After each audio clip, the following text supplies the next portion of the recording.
Hello again and welcome if you're new. In today's video we did a little bit of a kitchen restock. Some of the items that we needed were a couple more meat products in here and some bread and cheese. So on this day we had focused on doing our bread and cheese restock, and then we came back the next day because it was already late on this day to restock our chicken, and we actually tried something different this time and ground up some pork, so we'll get back to that later. So on this day here we started with our yeast and warm water and sugar in our mixing bowl.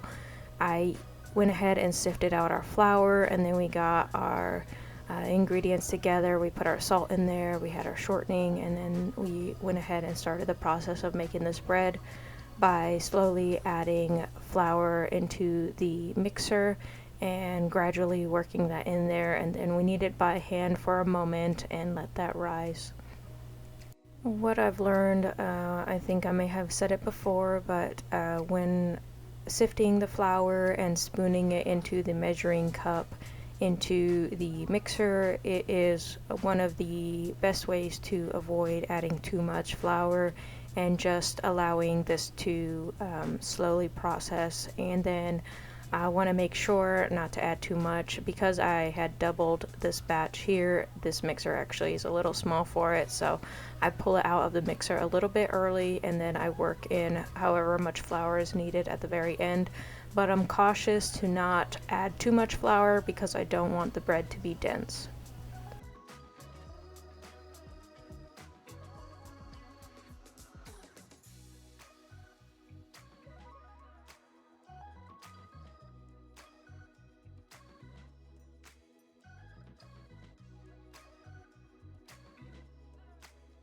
Now that the mixer is getting a little bit overwhelmed with this amount of the bread dough in here, I go ahead, I pull out the mat that I do my dough on, and then I add a cup of flour just to the mat because I know that it's going to need a bit more, but I don't use it all. I kind of move it over to the side and I add a little bit at a time until the bread is in not too sticky and not too dry either.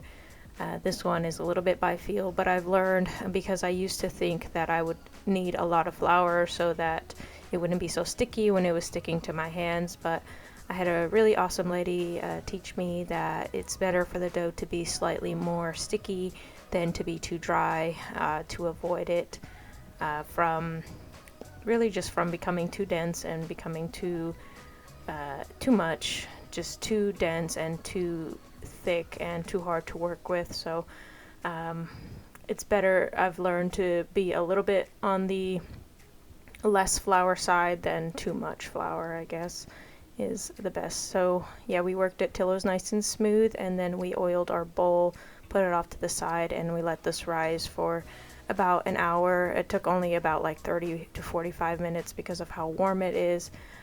But I left it here to rise, and then I went ahead and I started shredding up all of our cheese. On this day we went ahead and we shredded up about 8 pounds of cheese, and then what I'd like to do is I'll keep about half a pound to about a pound in the fridge at a time shredded, and then the rest of it I'll go ahead and freeze. And I've been asked about if it cakes up or if it, like, if I have any troubles with that, and I mean, I have not found it to be too bad in my experience, but I am finding that the finer the shred is, the more sticky, or the more it sticks together. So I try to leave the shreds just a little bit on the larger side, and that helps a lot with any sticking or caking together on the cheese. This was actually the last time I got to use this particular food processor because it broke after this, and then we had to go ahead and go get a new one. But yeah, so slowly but surely we're gonna work through this cheese on this day.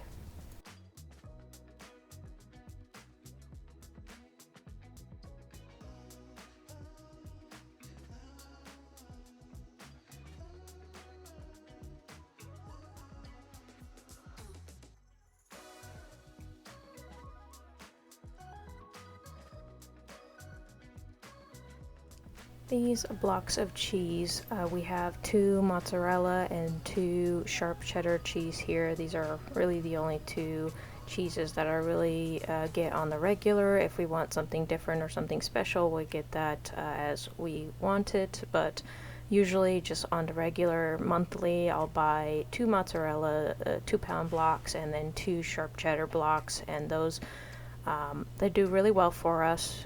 They complement a lot of the different meals we like, so, and they're cheap.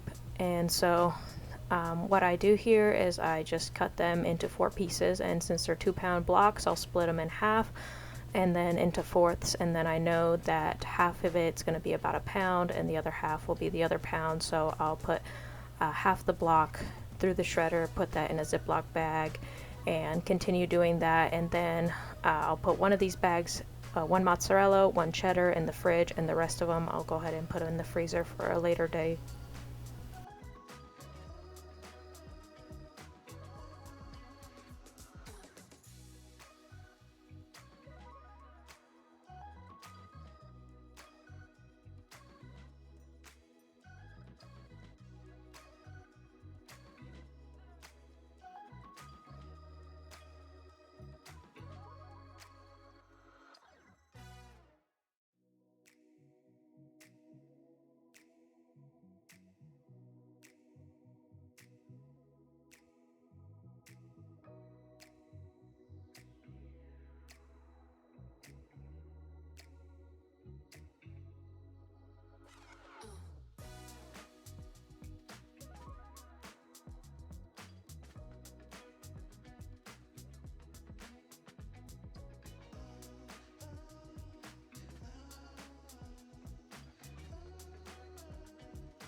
Now that we have it all shredded, like I said, we had gotten about 8 bags because it was 8 pounds each, and I just put 1 pound in each bag. And then I started to move these because they were the newest ones into the freezer, and there was still a little bit in the fridge, so I just got them ready to go for when we ran out of the cheese in our fridge. And I started to move them and put them into to put them away, and I realized that I did not pay the cheese tax. So I put these away and I quickly grabbed the older one from the fridge so I can pay the cheese tax to the cheese collector, which is my child. But I didn't realize that I had a thief in my midst as I grabbed this cheese. But by the time that I was done with putting this cheese away and cleaning up all the trash that was here on the counter, the bread was all nice and risen, so I just split it up inside of the bowl, which was not ideal. It would have been better to put it on the mat, but because I had already put the mat away and cleaned this up, I didn't want to dirty it again, so I quickly just made the loaves up inside the bowl. I got them into my sprayed pans here, and yes, I still need to get some more pans because this one's not great. This blue one, it's definitely ugly when it looks very ugly, but either way, when it does bake up, it looks just fine, so I'm not worried about it.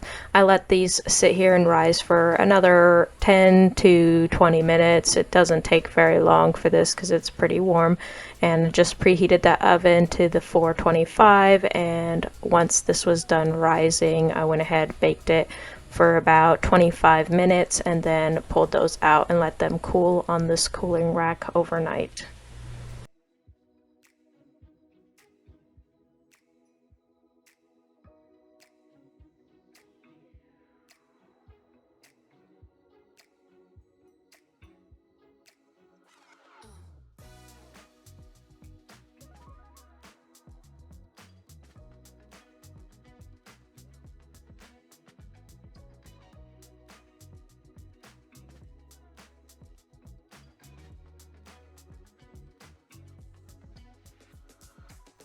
Because it was already pretty late in the day at this point, I had let them sit on the cooling rack all night, and then I came back the next morning and started to cut them into slices. This right here is the ugly pan loaf, but as you can see, it's really not that bad. Once it cooks up, it does look quite ugly when it goes into the oven, in my opinion. And as you can see, half of this loaf is already gone. We ate it that night and made some really good sandwiches, so that was awesome. But I went ahead, I sliced this up, and the way that I usually will do this is I'll try and slice it as thin as possible, but I often towards the end kind of get a little bit lazy, and the slices get larger and larger as the time progresses. But I'll often just store half of the loaf in a bag, in a Ziploc bag. I put half on the counter of a loaf, and then I put the other halves of each one's already sliced into the freezer for later. This homemade bread does not last very long on the counter, and what I found for us is we can only get through about half a loaf before it starts to go bad and starts to develop some mold. So I'll keep only half a loaf at a time because we can go through that before it goes bad on the counter, and then the rest will stay in the freezer, and I'll just pull it out as we run out. This bread is really light and fluffy, so it is a bit hard to cut it pretty uniform because it's very like spongy, which is great for sandwiches and for eating purposes, but it's a little bit hard to deal with when it comes to actually cutting it. And that is due to using some high gluten flour. The flour that I have is a high gluten flour from Costco that I like to get, and that is what I enjoy using. That makes it so light and fluffy in combination with the sifting it and not adding too much flour. So once we finished the bread, we made sure to clean up this counter, and then we started working on our bone-in, skin-on chicken thighs. On this day, I had to restock some of the chicken, so I went ahead and we got the bone-in, skin-on, and we set aside this Ziploc bag that's already frozen from the last time, and we started to debone and take off the skins, and I save all the bones and skins here in this other bag so that we can use to make some kind of a broth when it's time for soups. We love to have some broth available when it's soup season, so we will save that. And we went ahead, we deboned them, we deskinned them, and unfortunately one of these bags waiting in the fridge for me to come and deal with them had frozen, so one of the bags I didn't take the bones or skins out. I just went ahead and put it in a Ziploc bag as it was, and I was just going to leave those with the bone and skin on. But we went ahead, we got this process started, so I'll just let you watch. But yeah, we're just going to take the bones out, take the skins off. We make sure to check there's no extra bones or cartilage left on the other side. Make sure to trim any of that off, and any little small pieces I go ahead and I toss any little pieces of cartilage that I don't want in the broth, because it's a little bit harder to fish those out once we do have a broth going. So yeah, we'll go ahead, we debone, we deskin them, we'll bag them up, and we'll label these, and these will go in the freezer for when it's time for dinner.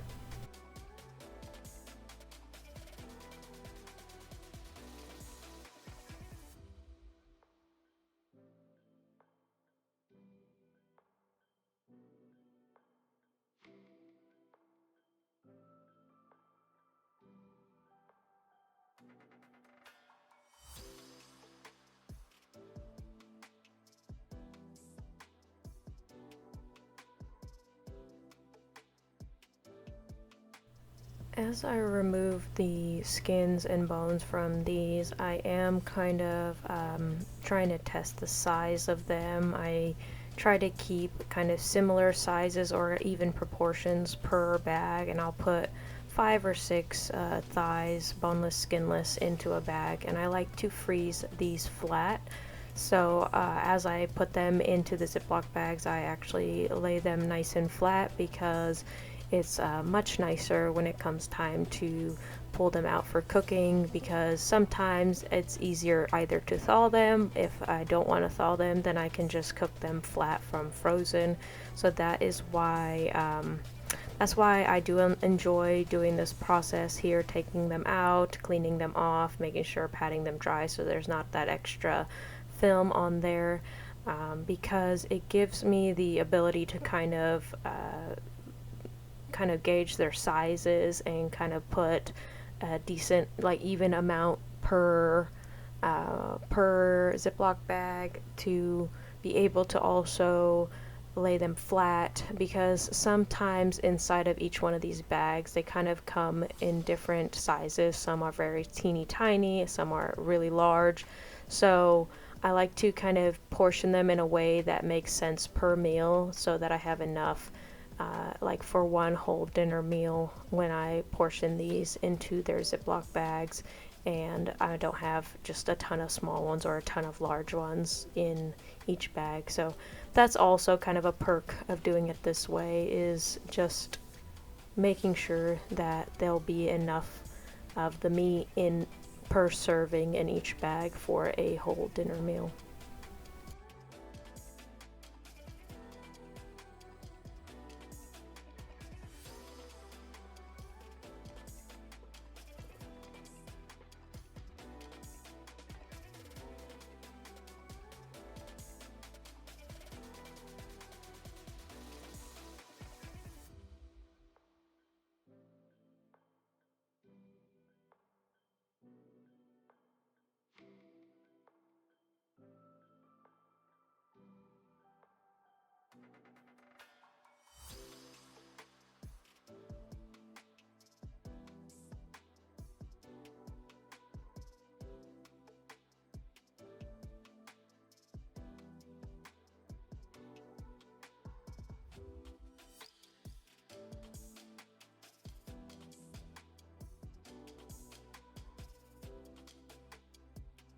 Like I said, one of these pouches or one of these bags, it did already freeze sitting in the refrigerator, so I did go ahead and just put that in its own Ziploc bag just so it wouldn't develop any extra frostiness or anything like that. We processed this last bag and then we moved on to the next one, which is going to be kind of our final task for this day, which we still had some beef in our freezer at this time. And so, like I said last time when I had made in the last video our kale soup, we were really just feeling the lack of ground pork in the house, because we really like ground pork in our soup. So I had this brilliant idea to go ahead and get like a large piece of pork shoulder and grind it up myself, which I'm not going to say it was a good idea nor a bad idea. I just really wanted to try it. I have probably very weird, I don't really know. I have some very fond memories as a child of fighting over who gets to grind up some pork shoulder. My parents had a manual grinder that you actually had to crank by hand, so oftentimes my older siblings got to do it because they were stronger, but that was just a very fond memory for me. This particular time I got a like an automatic electric grinder because I did not want to spend all that much time hand cranking manually, and I thought I would try these recipes. I found a homemade chorizo recipe and also a seasoning mix for a breakfast sausage, so I wanted to try these. I had printed them out ready to go, and then we got our meat ready and got our grinder ready so that we can get this going. And I don't know, this more than anything was just a fun project for me. We got this pork ground up, and I said previously a long time ago that we are just not very big pork fans. We don't like pork chops. We like sausage and things like bacon and just like occasionally some ground pork, but we are not fans of like pork chops or any kind of pork like that, and like pork tenderloin or roast or nothing like that. Those things are not our favorite. So yeah, this was kind of a fun experiment, but after we had started first on the chorizo, just because what I wanted to do is get the seasoning and the paste kind of ready. So we just followed the instructions on this one, and we had bought these different chili peppers off of Amazon. They're just dried chili peppers that were part of this recipe. I can't remember exactly what they're called. I'd have to add it on the screen, but we fried them up as it said. We let them boil. We made sure to take out any seeds because I was a bit concerned with how spicy this was going to end up being. We got our garlic just warmed through here in the pan, so because it was frozen, and so once the garlic was a little bit thawed out, we added all of our ingredients to these little single serve mixer, and we blended it up to create a paste, and this paste is what is going to give us the chorizo, or so we were hoping. So this was our first time trying this, so it was kind of an interesting experience, but it's definitely not very good for a sensitive like breathers, or like people who have struggles with their breath or anything like that. We were dying here, heaving, once these chilies hit the water in the pan. It definitely irritated our lungs a lot, and I had to kind of air out the house for a while because it got a little bit rough. We were struggling here, but either way, I just kept pressing on because I wanted to see where this was going to end up. So we're gonna get that grinder ready. We get these seasonings ready for our breakfast sausage, or what I was hoping would be our breakfast sausage, and we went ahead and got that process started.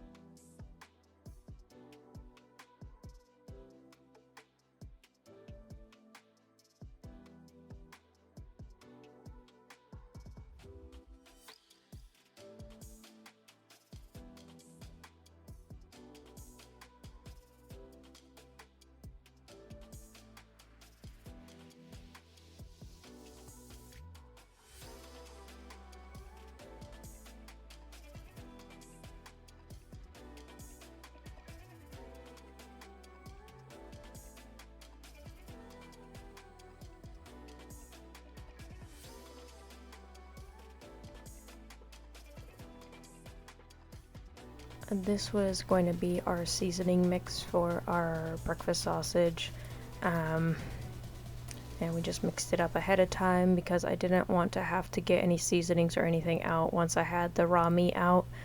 This pork shoulder, I had gotten it from Walmart. I believe it was only like $16, $17, and it was about 8 pounds. So because there was so much of it, I wanted to make sure that I would create something more than just the ground pork out of it, because it was so much. I wanted to make sure that I would utilize it and try some other stuff to see kind of what we would like. So that's why I chose to also make that chorizo and the breakfast sausage. We like chorizo and we like breakfast sausage, so it seemed like a win-win. So I went ahead, I gave it a try, and then we also just put some into the just as regular ground pork with nothing in there. I was not prepared for how large this would be. I was not prepared for there being a bone in here. I was a bit overwhelmed, but I just started trimming it away. I don't really know what I'm doing, just trimming it away, and then we're gonna throw it through the grinder and add the seasonings and whatever we needed. I also cut a couple of pieces off that were a little bit larger for a different meal. Every time, it was almost like a tradition, every time that my dad brought home one of these, he would cut some off and make some, I don't know exactly what it would be called. I think it's called schnitzel. So he would make those every single time this came home. So I thought I would try it, but I was not prepared for the bone that was going to be in here. That was something that was a bit of a surprise to me because I never actually got to cut one of these. So either way, I put a couple of thinner slices aside. I was hoping to make something else out of it, and then we grind up all of the rest of it, and we did our best to just take as much meat off of this bone that was in the center here. But yeah, it was definitely a interesting process. I don't know if I'll do this again. I'm not sure exactly what it was. I didn't. We already tried some of these up until this point, and I didn't like the texture of the ground pork, and I don't know if I did something wrong or if there's a better way to do it. So I'm curious if anybody has any information on kind of how to get a better texture from the ground pork. The flavor was one thing. I don't really like pork very much, but I'm not sure if it just would be better to use a different cut of pork or just grind it up into a thinner grind. I'm not really sure. Either way, the texture was kind of weird to me. So I would definitely love some feedback on what I could do differently.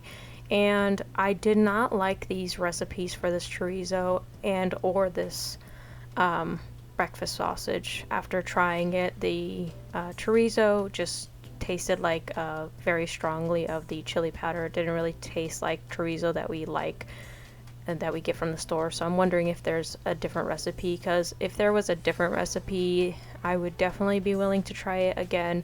The seasoning on the breakfast sausage, I don't know, it seemed a bit bland to me. Again, I would probably add more seasoning and maybe some different kind of seasoning. I was just kind of following the recipe at this point because I didn't know exactly what to expect. So I am so curious if anybody has any kind of feedback on some other recipes that may be good. Because yeah, I would definitely want to try it again if I found better recipes that we enjoyed, but so far what I had found I did not like very much, or the texture. So I'm wondering what I did wrong when it came to actually grinding this, and maybe the texture's too thick, or it's not ground fine enough, or it's not ground, maybe it needs to be ground a second time. I genuinely have no idea, so I would love to hear some feedback. And this was going to be our last project for this day, and then we made sure to clean everything up really nice and clean.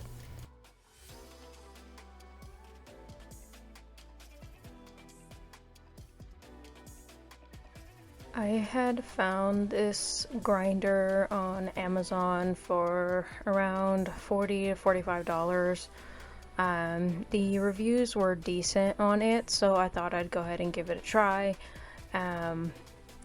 Some people thought it was a bit on the cheaper side, but I went ahead and I got it since it was compatible with the KitchenAid attachment area here, so I didn't have to get a whole different appliance, because I definitely did not want to have another appliance to have to store. So this seemed like kind of a good middle ground, middle ground.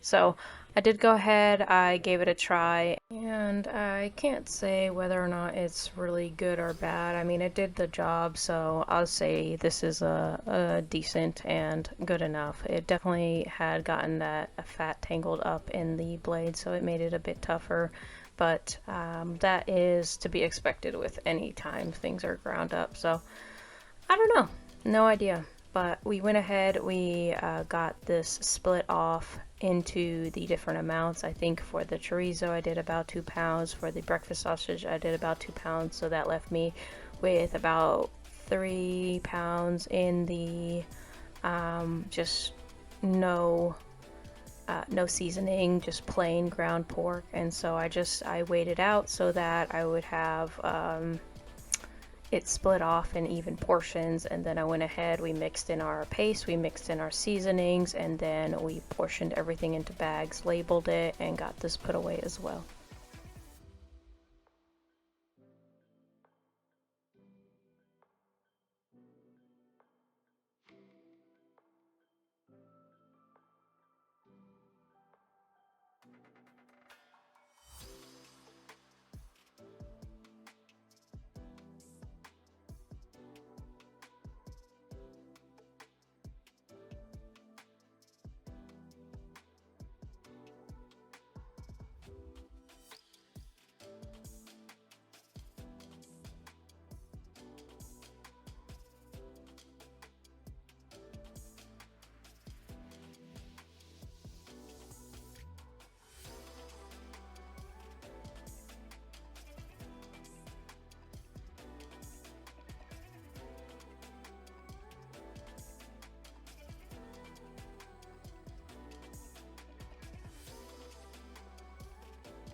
This was everything. We ended up getting a total of these 7 pounds plus a little bit extra, which I didn't weigh out how much the extra was, but it's probably about another ½ pound to a pound. I was feeling really tired at this point on this day, so I was not up for making this meal with this rest of this extra pork here, so I went ahead, I bagged that up and put that away for a different day. I cleaned up this kitchen and I saved a little piece of the chorizo because I wanted to try it to see kind of what it had tasted like, since we almost died with the chili coming through. I made sure that to try it because I wanted to see kind of if the suffering was worth it, really. But either way, that was everything for this day and for this video. We did end up trying the breakfast sausage. I wasn't super crazy about it on its own, but one way that we did enjoy the breakfast sausage is we ended up mixing a pound of the breakfast sausage with a pound of some ground beef, and we made some, I guess you would call them like skinless sausage, and we grilled those up with a mixture of the ground pork and ground beef, the breakfast sausage, ground pork and ground beef. And so that was actually pretty good. So that one, we might try that again, but I was not a fan of it just as it is on its own as breakfast sausage. So we tried this chorizo on this day, and yeah, it was interesting for sure. Thank you so much for watching. I do hope you enjoyed it. If you have any feedback, comments, questions, concerns, anything you would like to contribute, I would love to hear from you in the comments section, and if you had a moment to like and subscribe to this video, I would really appreciate it. And yeah, I will see you in the next one. Bye.